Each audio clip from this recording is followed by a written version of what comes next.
শুভ সন্ধ্যা, সবাই কেমন আছেন? আবারও চলে আসলাম আপনাদের মাঝে। কিছু কথা বলবো, গল্প করব। আসলে ভিডিও বানালে কথা বলার একটা সুন্দর প্ল্যাটফর্ম তৈরি হয়েছে। আমার কাছে এটা মনে হয় যে অনেক সময় দেখা যায় একা থাকতাম, ভালো লাগতো না, কারো সাথে কথা শেয়ার করতে পারতাম না।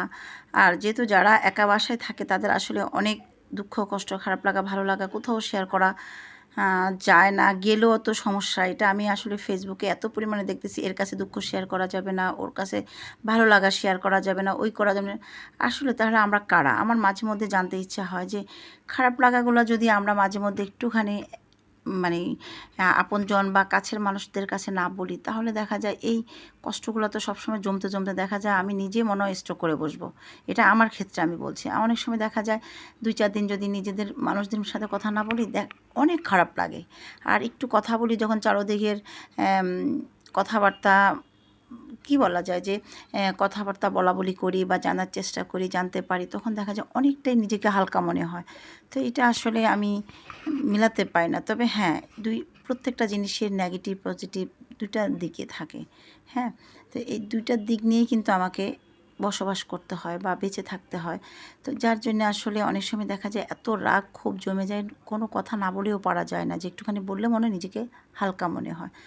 দেখলাম যে প্রায় এই স্ট্যাটাস বা ভিডিওগুলো আসছে যে কী করলে সুখে থাকা যায়, সুস্থ থাকা যায়, ভালো থাকা যায়। হ্যাঁ, প্রত্যেকটা জিনিসেরই একটা সঠিক দিক নির্দেশনা থাকে। তারপরে তো আমরা মানুষ, তাই না? নির্দেশনাগুলোকেও মেনে চলতে হবে। মাঝে মধ্যে নিজেকেও একটু মনে হয় যে না, আর পারি না। তখন দেখা যায় বাধ্য হই যে কোনো না কোনো কথা বলার জন্যে।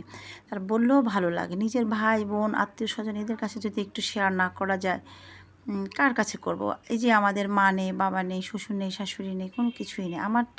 আমি তো বলি যে বরাবরই যে আমি অনেক কিছু থেকে বঞ্চিত। আমি কোনো ফুফু দেখিনি যে ফুফুর আদর পাবো, শ্বশুর আদর পাইনি।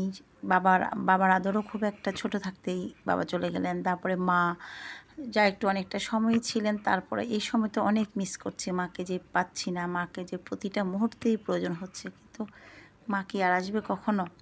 কখনো আসবে না। কিন্তু আমি বুঝি যে আমার মা আমার কাছে কতটা দরকার, থাকলে কতটা ভালো হতো। তো আমি আসলে যাদের মা এখনও বেঁচে আছে আমি বলব প্রতিটা হ্যাঁ, সময় মাকে তো মনে করবেন, মাকে সময় দিবেন বা মার প্রতি সেই ভালোবাসাটা রাখবেন যে একদিক সামলাতে যে আরেক দিক ভুলে যেয়েন না। যেটা আমি ভুগছি এখন। প্রতিটা মুহূর্তে আমি আমার মাকে না পেয়ে আমি বুঝতে পারতেছি যে আমার কতটা খারাপ লাগে। মাঝে মধ্যে তো এতটা অসহায় হয়ে অনেক কিছুই আছে, কিন্তু তারপরেও মনে হয় যে না, আমার তো কিছুই নেই পৃথিবীতে।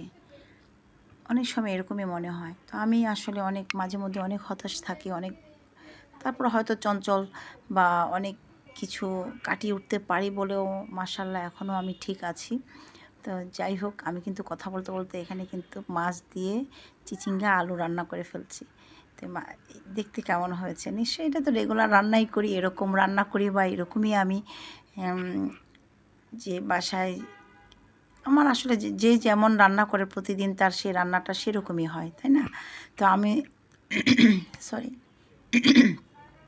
আমার তো এই তরকারিটা খাওয়াই হবে না, কারণ আমি যেহেতু এই মাছটা খাই না। আমার বাসার সবাই খায়, আমি খাই না।